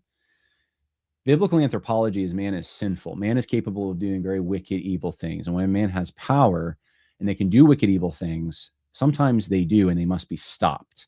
And there's plenty of examples. David's mighty men, for example, being one of people who were commended for being men of the sword, who were exercising righteousness through their skills in, frankly, destroying things and killing people, but doing it to eliminate threats. Now, that doesn't mean you have to have a particular policy prescription on this particular issue. You can think that there was a way to negotiate that wasn't used or something that we would have gotten a better result, and Trump's not doing the right thing. You're free to think that. I don't know those conversations, what they were like. I'm open to that, but we can't be philosophically shut off from violence is just never the answer. sometimes the government actually bears the sword, and violence is the only remedy they have to protect their people. All right, what else? Marjorie Taylor Greene. We're no longer a nation divided by left and right. We are a nation divided by those who want to fight wars for Israel and those who just want peace, to be able to afford their bills and health insurance. This is like the decent coalition I was telling you from Tucker Carlson a few months ago. And I'm seeing all this. I'm seeing this language all over the place. I predicted this. I don't want to. I'm not saying this to just vindicate myself, but I'm seeing it all. Like I saw, is it James Fishback, the guy's running for Florida, who's like kind of a groiper, and he's saying how appreciative he is of things that Kamala Harris is saying right now. There is a fusion going on. There is a left-right, at least on some quarters of the right, alliance being formed over this. And it's I don't know, I think that left and right philosophically are very different. And if it's this one issue that causes an alliance, if Marjorie Taylor Greene is correct, and it's like if it's foreign policy or for policy on Israel that is enough to forge an alliance. So it's not what the abolitionists said it should be. It's not, sanctity of life stuff. You're free to be a Republican, to be on the right, vote for Donald Trump, even if you don't get everything you want on sanctity of life, because that's a political strategy, right? Or the border issue, or like, that's so important. I know we don't get what we want on these other things, but we got to have the border. That's been the push for like the last few years. I was on that, right? Like, guys, we don't have a country if we don't have a border. And if we don't have election integrity and a border, we got to have that stuff. And the other stuff, we can fight about that, but we'll never be able to fight about it if we don't have a country and we don't have an election process. That's our only mechanism here. So the strategy seems to be now, it's like none of that stuff really matters apparently, because you're like, if you'll side with someone who's an open borders, DEI, pro-abortion Democrat because they agree with you that we're too supportive of Israel or something like that, then I don't know, like, I guess we deserve the losses we're going to get. Like, it'd be far preferable to work towards a candidate who represents your beliefs and don't compromise these more fundamental things. Domestic issues are very important. They're in some ways they're more important than what's happening in terms of foreign policy. And if we don't get our house in order, then we won't be able to do anything foreign policy wise. So, just reiterating, I guess I did predict that, and it is happening. And all right, let's see. I thought I had another article, and I don't see it now. Talking about Christian leaders' reactions to this on the Christian Post, but now I'm not seeing it. But it went through a bunch of other Christians. Let me see if it's on the front page here of the Christian Post. I don't even see it on the front page. Oh, is this it? This might be it. Let's see. Oh, I see what I did. I went into reader view, and so I lost. Here it is. Okay, so it's the article I was on before. I thought that article was short. All right, let me give you some more reactions since I promised that in the thumbnail. I'm gonna go to just ones that are more, I guess, major. So Franklin Graham, he said he made a post and thanked Trump for giving the Iranian people a chance to be free. Said that those in our military who are risking their lives to protect America and bring freedom to the Iranian people. Oh, here's Shane Claiborne. Shane Claiborne, Red Letter Christians, super progressive guy. He says, let's be very clear. Killing people is wrong. Attacking Iran is terribly wrong. We will never build a better world by killing other people's children, which I don't think the objective is to kill people's children. But, and let's see what else we got here. Oh, violence begets violence. So it's basically what the Pope is saying, what the main lines are saying. Susan Michael of the International Christian Embassy in Jerusalem. I'm sure she's going to be for this. At this sobering moment, we are calling the church to prayer. We stand firm for the support of the men and women in the U.S. Armed Forces. So it's sort of your generic. Raphael Warnock. Is he a Christian leader? I guess he was a pastor, right? Democrat in Georgia. Americans have long been weary of forever wars in the Middle East, which is the one thing that Vance says is not going to happen here. So we you can hold him to that. The administration says this isn't a forever war. So if they create a forever war out of it, they are going to have problems. Trump administration's dramatic and deadly escalation in Iran risks yet another sad chapter of decades-long entanglements. Given the lack of a clear plan, it risks increased stability in the region while endangering American troops, harming our national security. All right. It's like when the Democrats are in control, they always hold the Republicans' feet to the fire on Constitution stuff. And then when they're in control, it's like, yeah, who cares? We got Tony Perkins, Family Research Council. He said it was a bold and decisive action that Donald Trump did going into Iran. The Islamic regime poses a serious threat. All right. Well, there you go. Those are the Christian Post reactions to the situation there. Let's talk about this. We're going to switch gears. Actually, before we do, I'll take some comments, questions, and cries of outrage. If you have cries of outrage against me. Let's see. Couldn't believe that Megyn Kelly had Marjorie Taylor Greene on. I can. Megyn Kelly's been...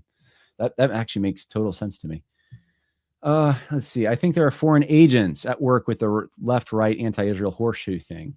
Yeah, I don't know. I still don't see horseshoe. If people say horseshoe theory, I'm like, I don't know if it's horseshoe theory. It's just people that have right-leaning views are able to adopt left-leaning views, especially if you don't have like a fully formed view on these things. If you're, I'll put it this way, if you're someone who has got convictions, your principles are in order. Now the situations can change, but you have stable principles. I don't think this thing happens as much, but if you're someone who's more need of the moment and figuring things out as you go, then you can be open to all kinds of things. And yeah, I'm sure there's funding and stuff going into trying to figure out how to get Republicans to vote Democrat or to not vote. So Republican voter suppression is a huge way for the Democrats to get in charge. But I look at it less, like I did in my podcast the other day about like who's taking over America. I look at this less as a funding thing, even though I'm sure there's funding and stuff, and more as like from the ground level of, okay, so people who are attracted to that kind of thing, there's probably something already undecided, unstable, and open about them. And they're just adopting left-wing ideas. I don't see it as like, oh, they went too far right, they became left. They just adopted some left-leaning ideas. That's all. All right. Romans 8 says, I don't think it's an alliance. I think third worlders have flooded the internet and dishonest influencers are tailoring their message to appeal to them for ad revenue. I'll be honest, I actually totally believe that. I totally believe that. There was I don't think I've covered it on the podcast, but there was a firm that covered, you remember that momentary like flash in the pan when all of a sudden you could see the countries that people were tweeting from. And you're like, oh my goodness, it's like all foreigners. What's going on here?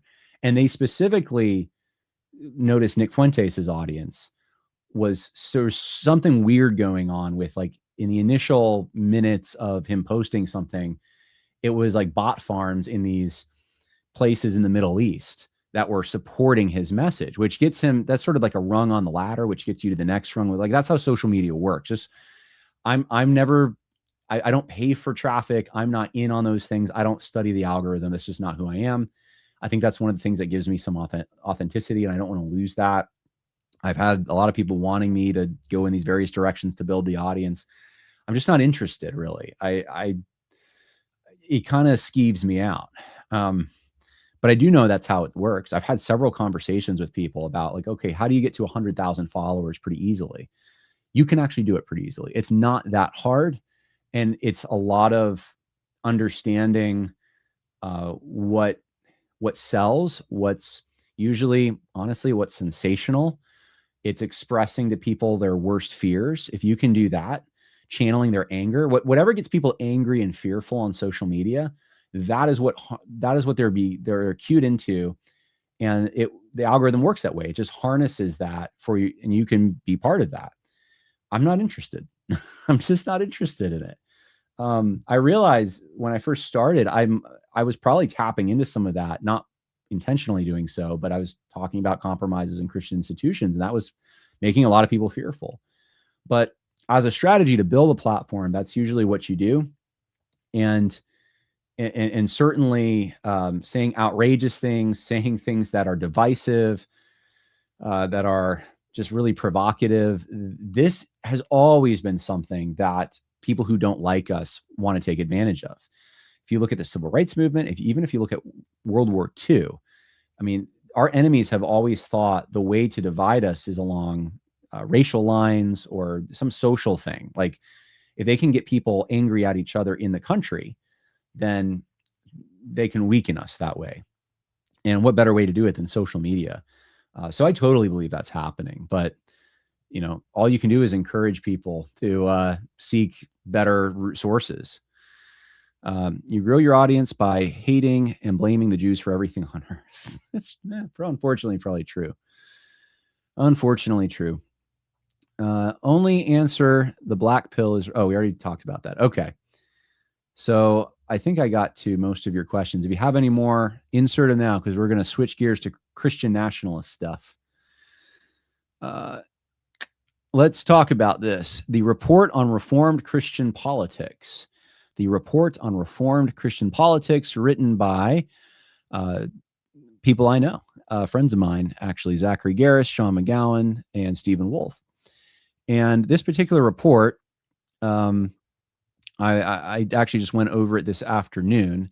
I think the most important part to me, for Presbyterians specifically, are the section on the spirituality of the church and applying the Mosaic judicial laws. Or no, sorry, not that one. Where is it? So it's chapter 3 and 4, the American revisions to the Westminster Confession of Faith, 1646 for 1788, and the spirituality of the church. So the long and short of it is this. This document was created with the intention, I think I highlighted it somewhere. Oh, there. It aims to steer Reformed Christians, particularly those in these Presbyterian denominations, NAPARC, in the right direction with theological, philosophical, and historical clarity. Let me translate that for you a bit. This is intended ahead of the PCA's study document that they are creating on Christian nationalism, which will probably be very critical.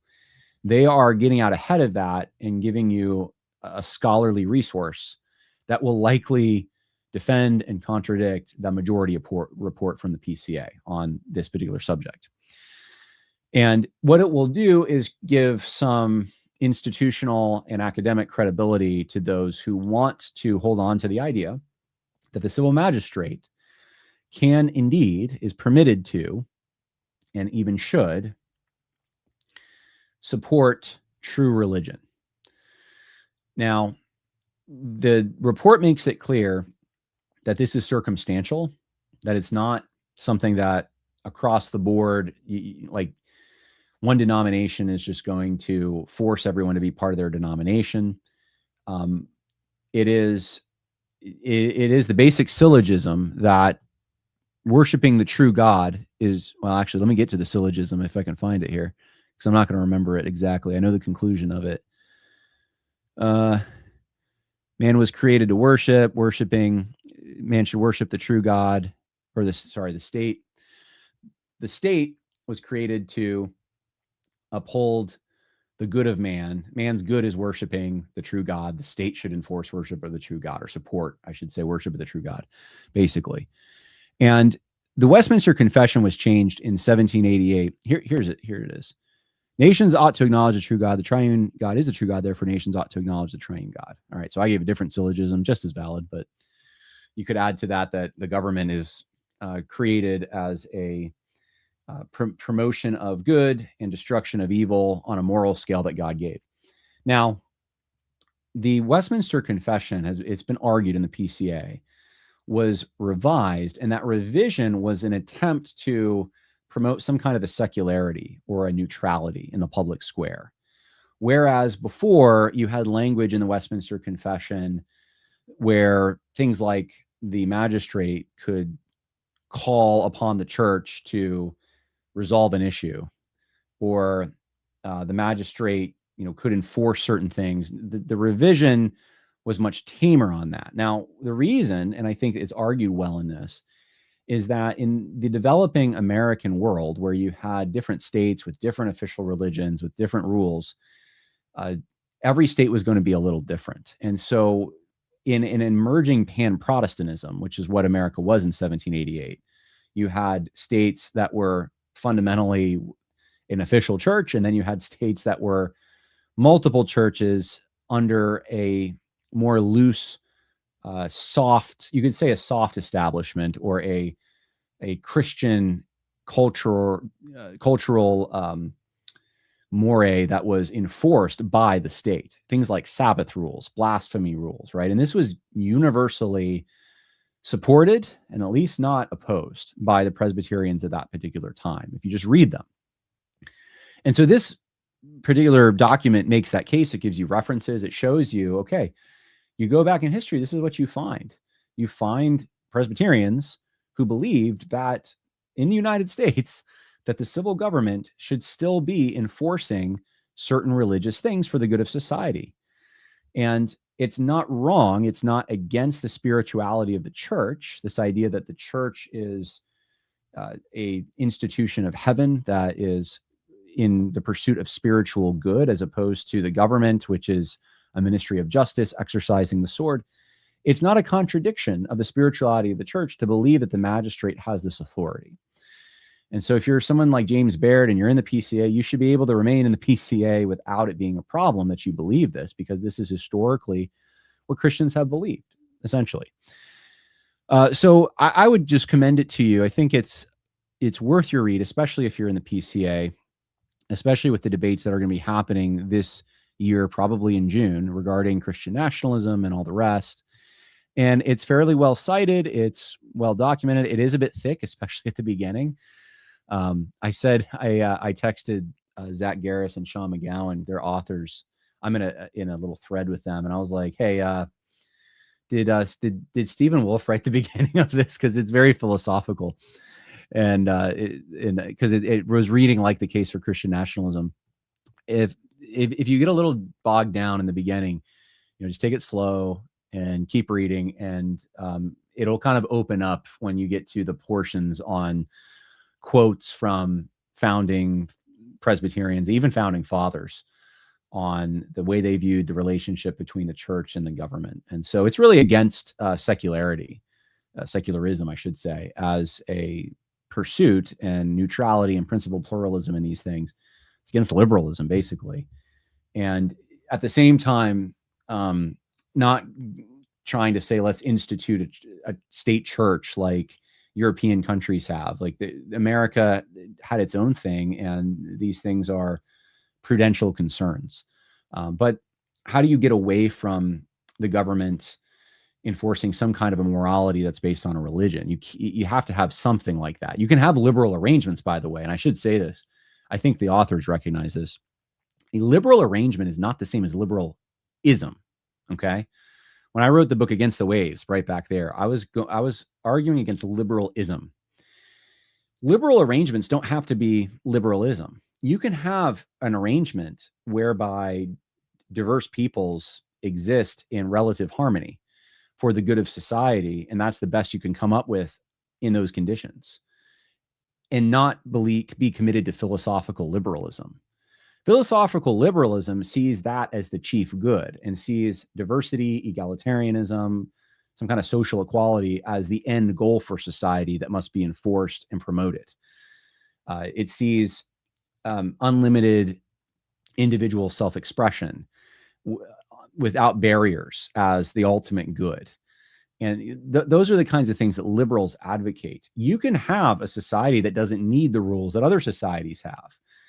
So I think this is where, when you have competing isms and competing ideologies that are so firm and rigid, and they talk about theonomy in that way, theonomy being kind of this rigid, there's a whole chapter critiquing that as a conflation of the moral law with the statutory law or civil law of Israel, and then wanting to just kind of import that into a localized modern setting.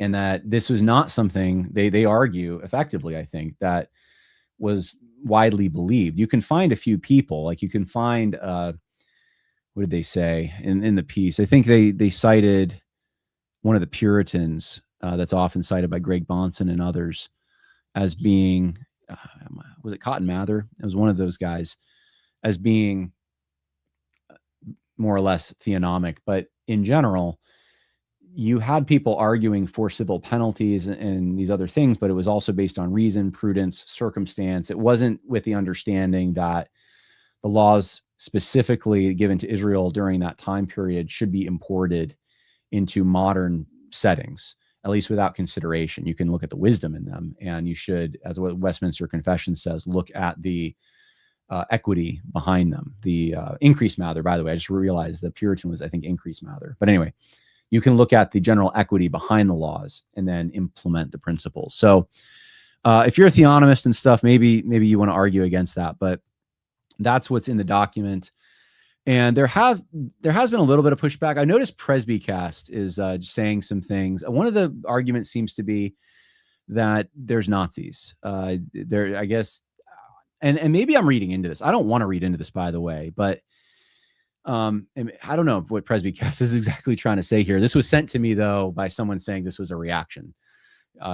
You do not got to hand it to the Nazis, other 20th century fascists, or resurgent racialists. There's no good reason to run with their sympathizers or rely on their resources. This should not be a hard call, especially for Christians and churchmen, yet here we are. You know, I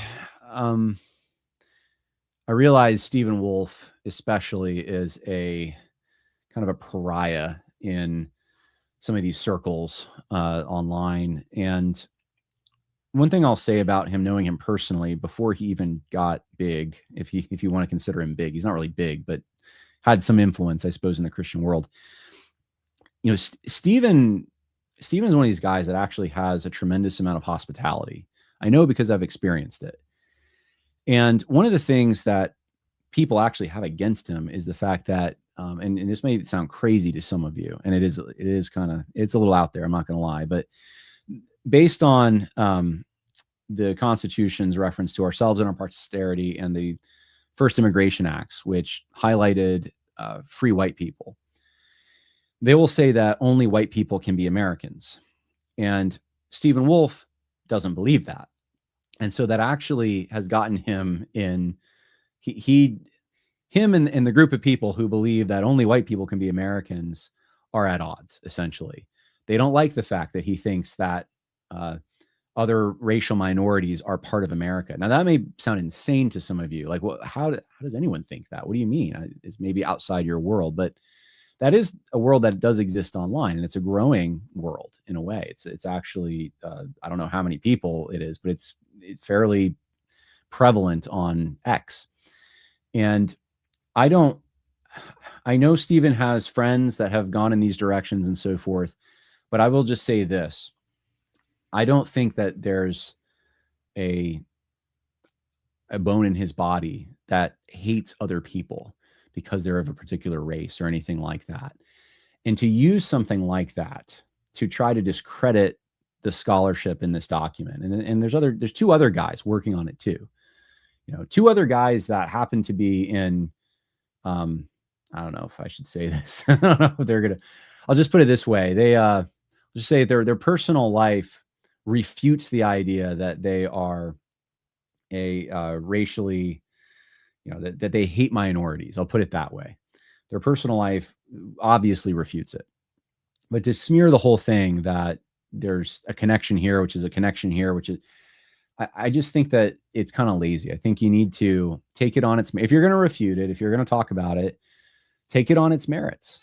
And, you know, I understand like sometimes a source can be so spoiled and bad and just, they say crazy things. They believe they're geocentrists or whatever. I don't know, that you're just like, why would I listen to anything that they have to say? Okay, fair enough.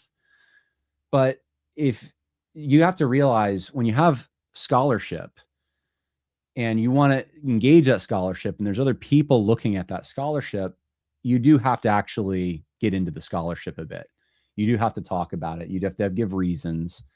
I don't think this tactic's going to work, to be quite honest with you. And I think it's seen as a low blow. I think it's seen as unfair. I know I see it as unfair. And I'm willing to take any questions on that. I understand at least the online controversies that have been around on those things. I was going to end with a kind of a high note here and then take whatever questions that you might have. The Supreme Court blocks California schools from hiding students' gender identity from their parents. The U.S. Supreme Court has ruled against California public school policy that requires the withholding of information from parents about whether their children are transgender identifying at school. I think that is an excellent development, and I wanted to give you that good news. I'm trying to end the podcast with good news because there are still some good things happening. And this was a controversy for years in California. This is why some people were moving out of California. And now the Supreme Court of the United States has made a ruling, and you can thank Donald Trump for the current makeup of the Supreme Court, that this was even possible. It would not have been possible if Trump was not president. So if some of you want to throw that all away, then go ahead. But I'm content with victories like that. I think that that's a good step in the right direction. All right, Presbycast and Dr. Hart are on the same page. Yeah, Daryl Hart is someone I just want to say I actually like Daryl Hart.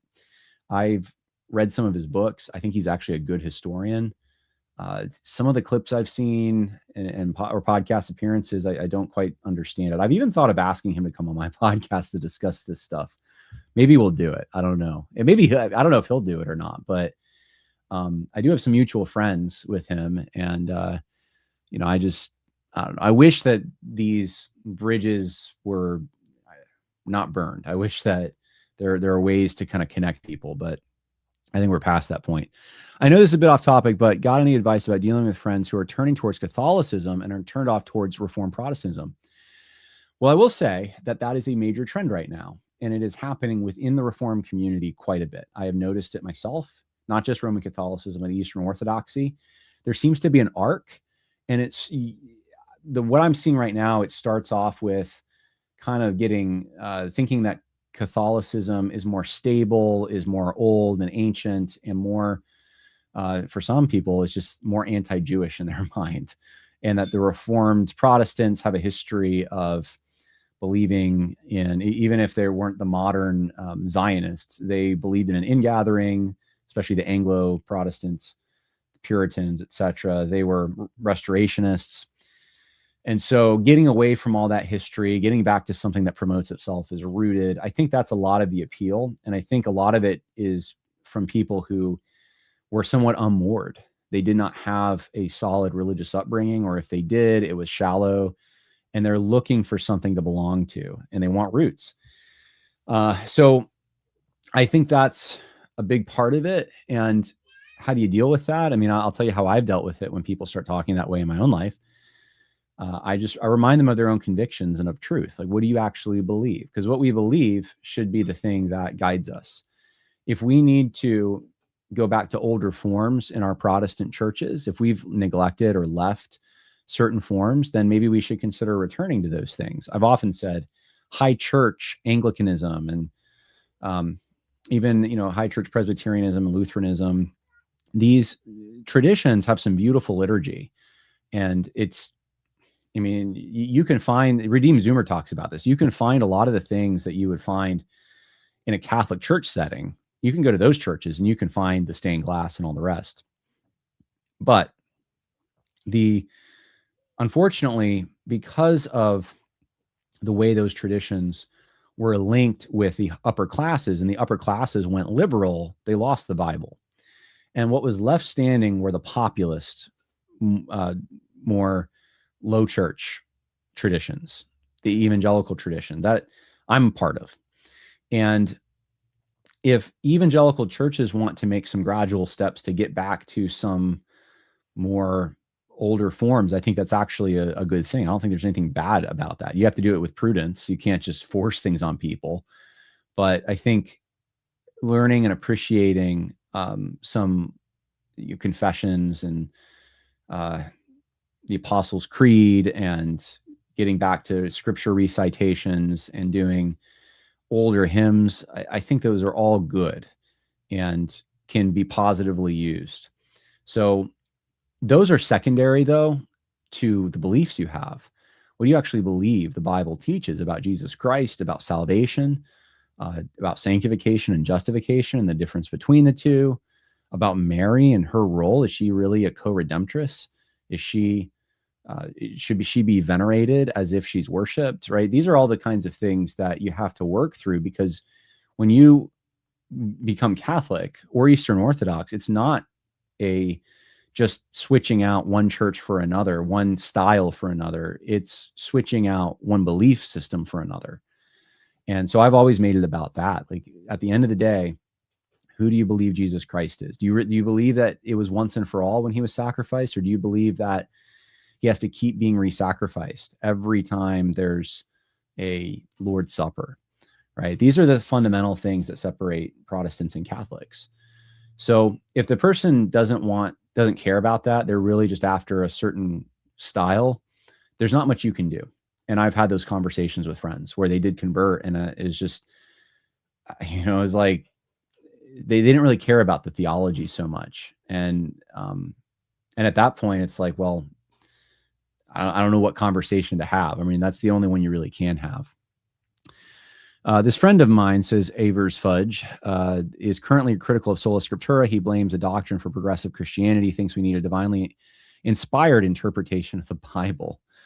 Well, I mean, the Bible's in original languages, right? I mean, the King James only, maybe he could be King James only, think that there's that's the inspired interpretation.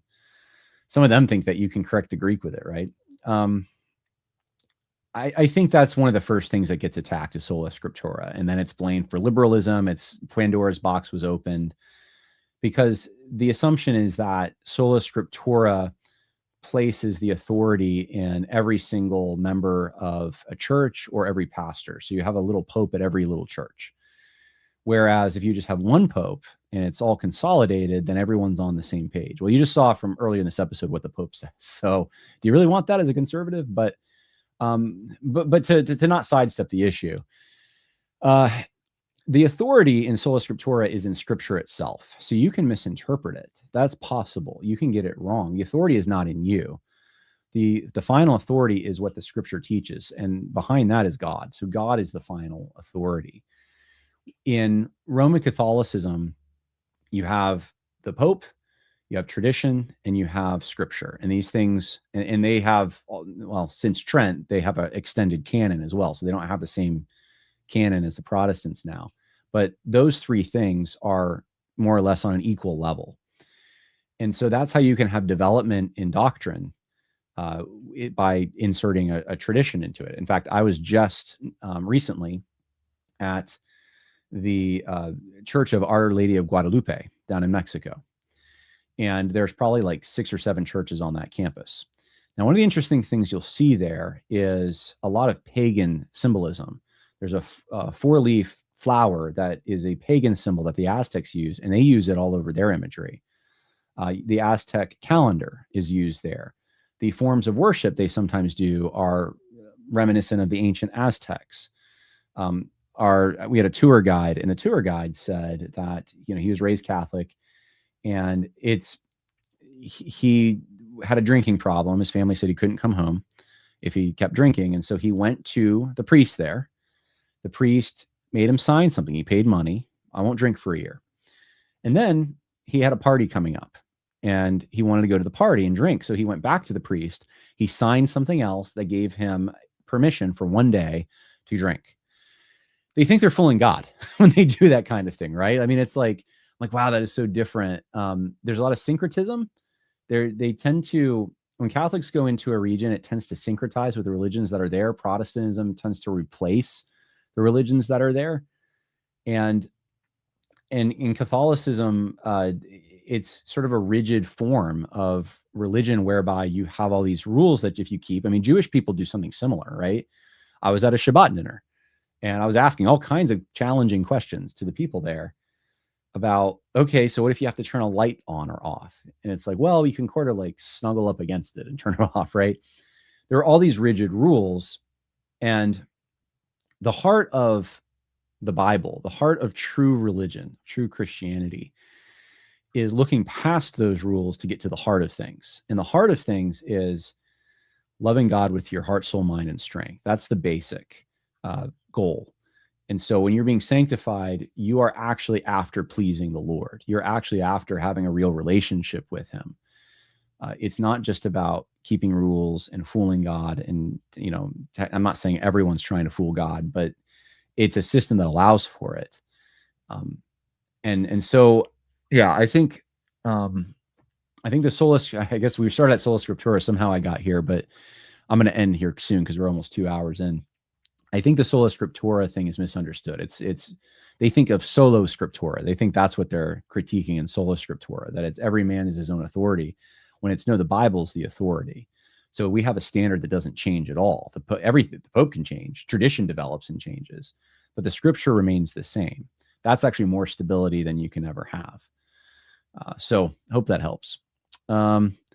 Is the wafer now truly Jesus's body, the wine is blood? And what about a saint bone relic in every Catholic altar and Mary worship? Hard to imagine taking tradition and the Pope above God's word.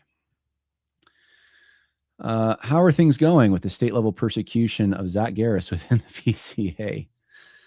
I don't know. I think they're still, it's a long process. The process is the punishment. So they're still, I think, wanting to punish him and trying to, but from what I understand, he's beating them at every turn. So we'll see what happens with that. 28 years ago, James White said in justification of reading the spurious, what word is that? Pseudepigraphic writings of the church fathers. Oh, pseudographic. Okay. You don't know where you're going unless you know where you came from. Yep. History is important. I think it is fundamentally misunderstanding Protestant doctrines, buying into Catholic characters. I think you're right. I think you're right about that. And a lot of Protestants don't know their history or their theology well, so they're open to it. And they're looking for something. They're not satisfied with the community they're in. They're looking for something different. And that arc, by the way, can lead to all kinds of different places. I think for some people, it'll lead to deconstruction. I've got a folder on my computer now of people that I've just screenshotted online saying they were Christians and now they're pagan because they don't want their kids reading a Jewish book. And Christianity is too Jewish. Even the New Testament is just too Jewish. I think that some of it's going there. They're going to return to this older pagan, quote unquote, pro-white stuff. And that's not really a doctrinal argument you're having at that point. That's an identity formation issue they have. And they just have to, is their identity in Christ? Is that a primary thing? And do the other things flow from that? Or are they looking for an identity somewhere else? All right. Yes, Rubio's comments have been discussed, Chief, earlier in the podcast. All right, I think we're done with the podcast now. We're almost 2 hours in. That was a mega podcast. I hope it helped. I hope this was good. I am about 70% with my illness. So you just pray for me that continues. I was really worried yesterday. I was on the floor in the restroom. I don't want to give you details, but I was just I can't get up. This is really bad. And overnight I started feeling a lot better. And today I'm feeling a lot better, but I still haven't eaten hardly anything. I'm my mind's a little cloudy. I'm trying to do work and it's not working out as well as I'd like. So just pray for me that I continue to get better. This Sunday, I am going to be teaching on Genesis 15 or Genesis 12 and Genesis 15, the Abrahamic covenant. And I'm going to try to record it for you because I think that's a topic of discussion. And what is the fulfillment of that covenant? What does it mean? What does church history teach? What do the scriptures teach? So pray for me as I'm studying for that. And I want to let you know about ETP Coffee because ETP Coffee is a resource. It is a coffee brand that you can buy, consume, and help support Nigerian Christians who are being persecuted as you do so. Folks, I'm not much of a coffee guy, but my wife, she's a coffee snob in the best way possible, and she's got high standards. When she loves something, it's legit. That's why I'm excited to tell you about ETP Coffee. This isn't just any specialty roast. This is crafted with excellence and a purpose that's meaningful in the grand scheme. Every single dollar from every bag of ETP coffee goes straight to saving persecuted Christians in Nigeria, where 90% of Christian persecution deaths worldwide have happened in the last 5 years. Your morning brew can do more than wake you up. It can provide food, medical aid, schools, and protection for brothers and sisters suffering for their faith. The Bible says, whether you eat or drink, do it all to the glory of God. With ETP Coffee, your daily cup makes an impact for the glory of God. Grab yours at etpcoffee.com and spread the word. Invite your friends to join the mission at etpcoffee.com. Let's drink coffee that changes lives.